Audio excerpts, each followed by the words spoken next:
Welcome to History's Hiccups, Part 18. In 17th century England, the bizarre tale of the Epping forest chicken ghost emerged.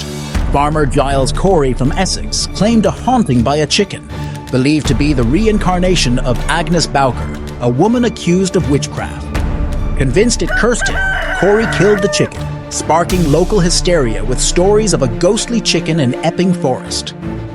The chicken's body underwent an autopsy, unusually revealing human-like organs, intensifying supernatural rumors. However, the court dismissed the case as superstition.